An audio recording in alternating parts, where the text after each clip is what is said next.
अतीक अहमद के कवरेज को लेकर के इलाहाबाद प्रयागराज आए हुए थे।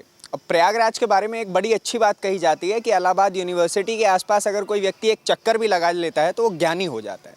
ऐसे में वहाँ पे पढ़ रहे छात्रों से बात करने में कितना मज़ा आएगा आप भी जानते हैं।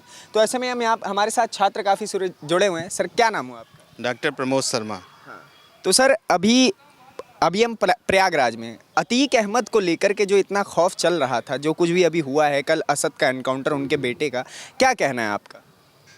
कुछ कहना नहीं, कानून का राज है, जो जैसा करेगा वैसा भरेगा। आम आदमी तो यही चाहता भी है कि वह सुरक्षित रहे और किसी भी तरह का जो भी अपराध समाज में होता है जिससे आम आदमी में डर बैठता है, ऐसे अपराधियों को सज़ा मिलनी ही चाहिए। और मुझे लगता है कि आम आदमियों की सुरक्षा करना सरकार का दायित्व है और निस्संदेह जो है जो कुछ हुआ अच्छा ही हुआ। अच्छा, तो मतलब अगर सरकार का दायित्व है तो आपका कहना है कि बाबा उस दायित्व पे खड़े उतर रहे हैं?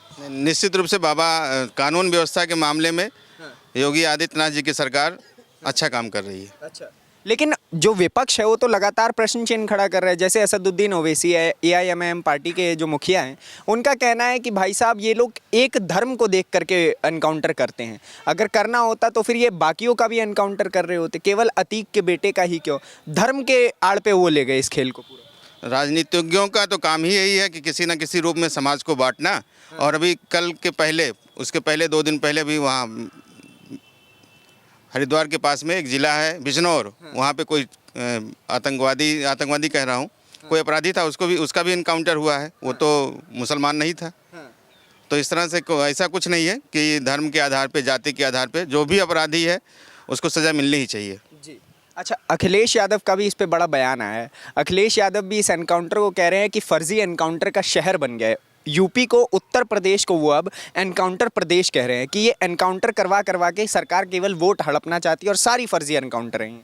135 करोड़ जहाँ की जनता हो और इतना बड़ा, मतलब दुनिया में कई सारे देश हैं जिसकी आबादी उत्तर प्रदेश के बराबर नहीं, उससे ज़्यादा आबादी उत्तर प्रदेश के अकेले है।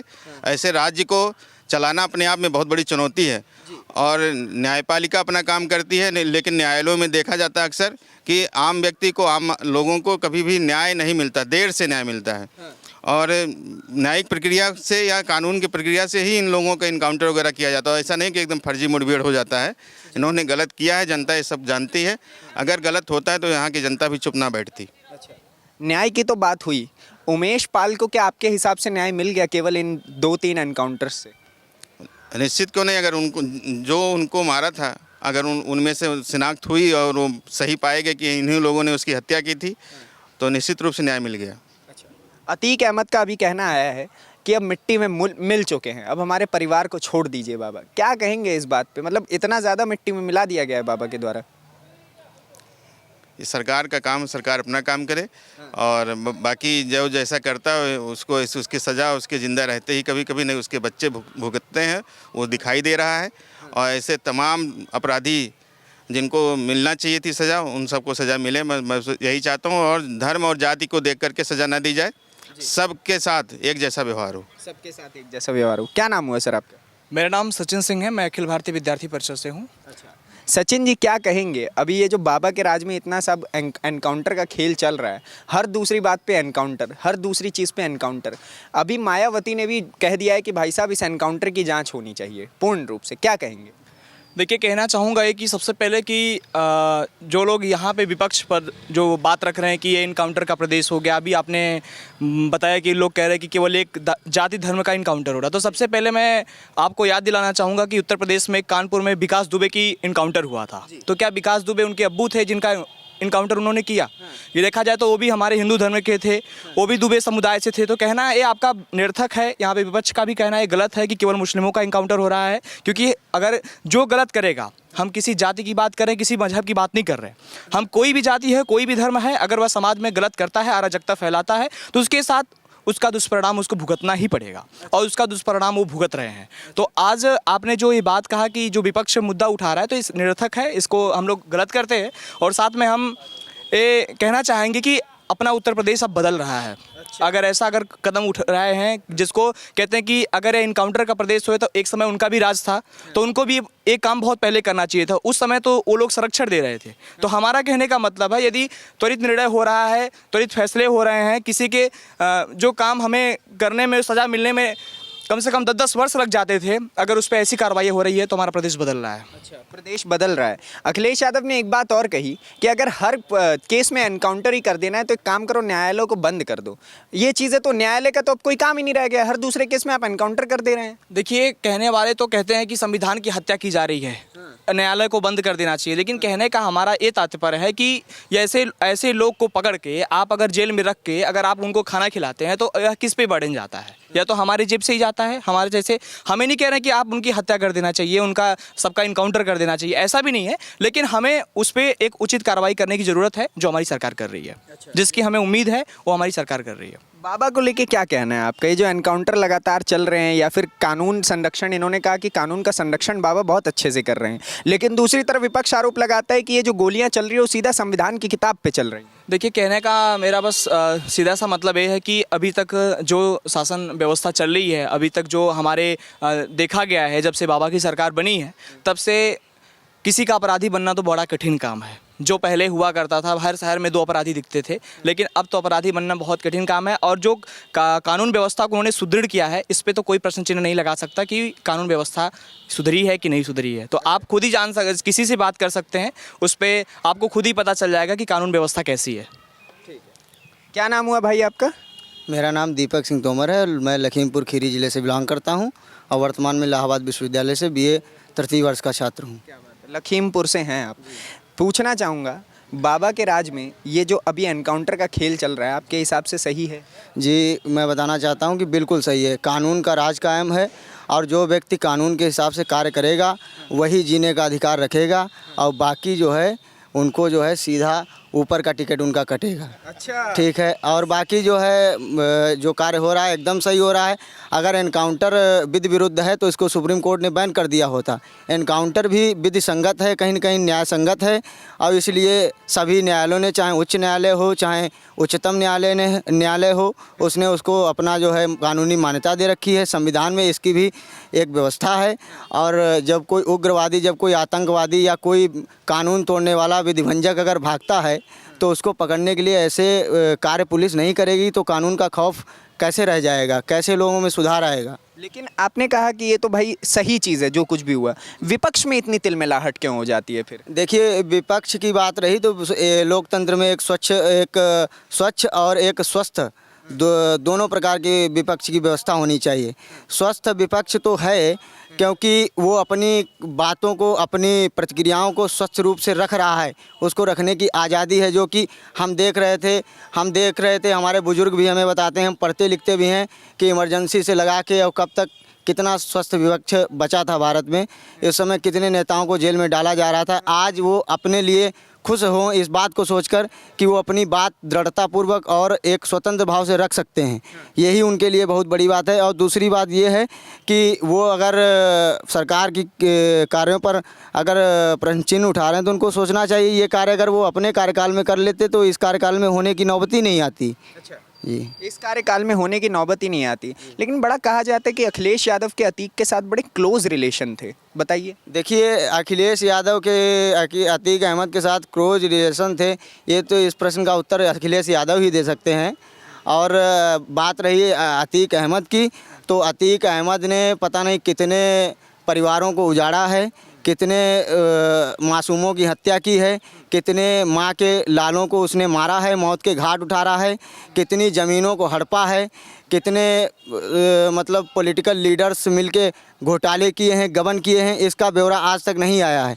तो उसके एवज में उसको जो सज़ा मिल रही है, त्वरित न्याय मिल रहा है, बहुत अच्छा मिल रहा है, क्योंकि मेरे विधान में, मेरे नज़र में देर से मिलने वाला न्याय भी अन्याय के बराबर होता है। आपके विधान में और आपकी नज़र में देर से मिलने वाला न्याय भी अन्याय के बराबर है।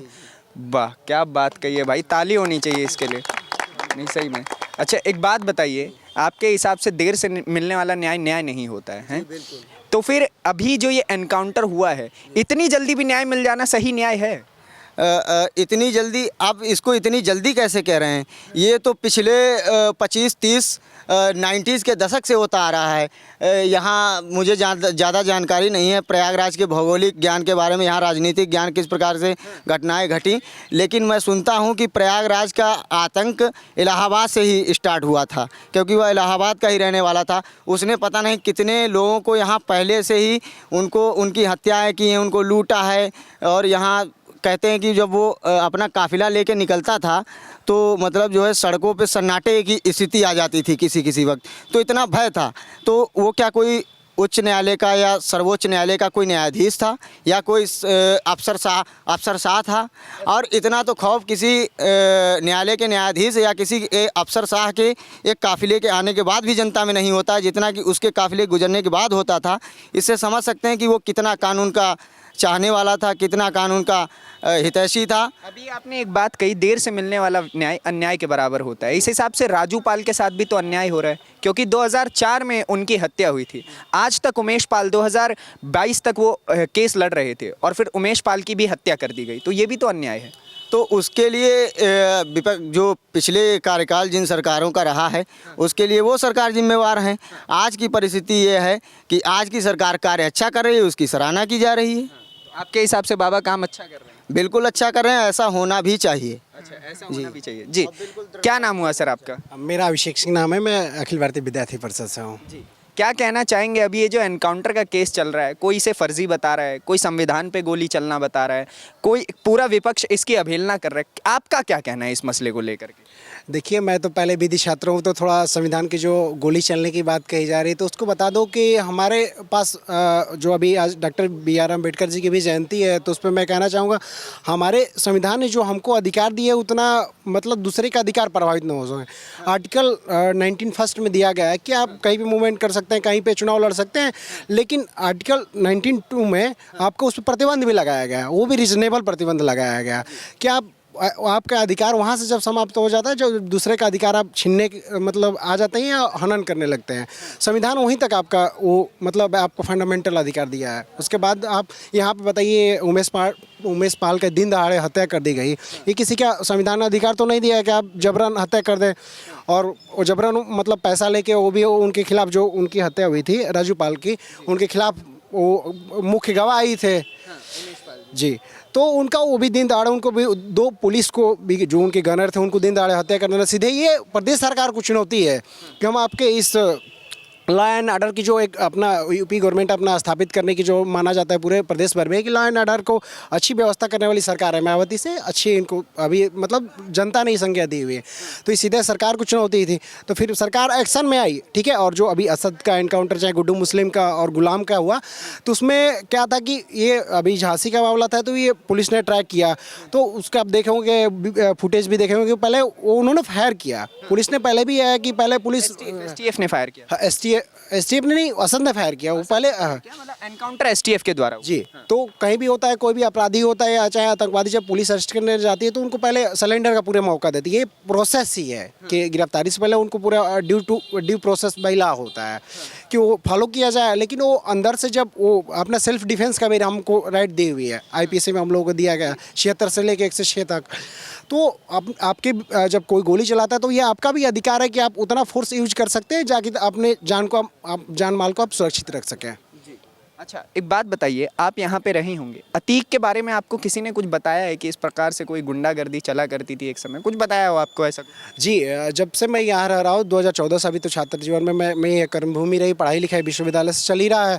तो यह मैं सुना हूँ कि कहीं भी जब अभी भाई ने बताया कि जब उनकी गाड़ियाँ चलती थी, जब जेल से रिहा होते तो कोई दूसरे हम मतलब सोचते भी नहीं थे कि उनके मतलब क्रॉस करने का। सुना हूँ कि एक बार एक मतलब बंदे ने गलती से क्रॉस कर दिया था तो उन्होंने उसको पकड़ लिया, उसके बाद वो बंधक बनाया, उसको इतना टॉर्चर किए, फिर उसको गोली मार दी है दिन दहाड़े आम आदमी को। तो ये रहता था कि जनता में पूरे खौफ बना रहता था कि आपका वही एक हश्र होने वाला है, आप उनके खिलाफ बोलेंगे आप सीधे मौत के मुंह में जाएंगे। एक बात और कही जाती है कि बाबा के राज में गाड़ियां बड़ी पलट रही हैं और बार बार ये अतीक अहमद को लेके भी वैसे ही आया जा रहा है। गुजरात से लेके रोज यहाँ पे गाड़ियों से लेके आ रहे हैं, तो वो बेचारा सो नहीं पाता है रात को, बड़ा कंप्लेंट कर रहा है कि भाई हेलीकॉप्टर से ले आओ। क्या कहेंगे इस पे? जी देखिए, ये तो अपना गवर्नमेंट का है, कैसे कैसे किस अपराधियों को कैसे लाना है। ये तो विकास दुबे भी चाहते थे कि हमको हेलीकॉप्टर से ले जाया जाए, ठीक है। तो ऐसे थोड़ी नहीं कि अपराधियों के लिए संरक्षण के लिए, हाँ ये किसी मरीज के लिए हो सकता है तो भाई ज़रूरी हो सकता है, लेकिन अपराधियों के लिए नहीं भाई। आप किस लिए हैं यार? आप समाज के तक तो विध विरोध काम किए हुए हैं, दूसरे को हत्या किए हैं, तो इनके लिए तो बिल्कुल सरकार का फंड तो 0% खर्च नहीं करना चाहिए। हाँ, और MP MLA कोर्ट का रहता है कि जब आपकी मतलब हियरिंग रहती है, आपकी जब पेशी रहती है, तो उस समय आपको आना रहता है, चाहे गुजरात रहें, आपके देश के भी किसी भी कोने में रहें, उस समय आपको आना रखना रहता है, अपनी पक्ष की अपनी बातें रखनी रहती है। तो उसी के मामले में अभी असद और उनके भाई अतीक जी आए हुए थे। बहुत बहुत धन्यवाद हमारे साथ बातचीत करने के लिए, आप सभी का धन्यवाद। तो ये इलाहाबाद यूनिवर्सिटी का ये एक डिपार्टमेंट था जहाँ पे हम खड़े हैं, पीछे छात्रावास है। छात्रों से हमने बातचीत की, अपने हिस्से की इन्होंने राय रखी। बाकी आपका क्या कहना है उसके लिए कमेंट बॉक्स में भरपूर जगह है, अपने हिस्से की राय रखिए। अगली वीडियो में आपसे फिर से मुलाकात होगी, तब तक के लिए दीजिए इजाज़त। धन्यवाद, नमस्कार, जय हिंद।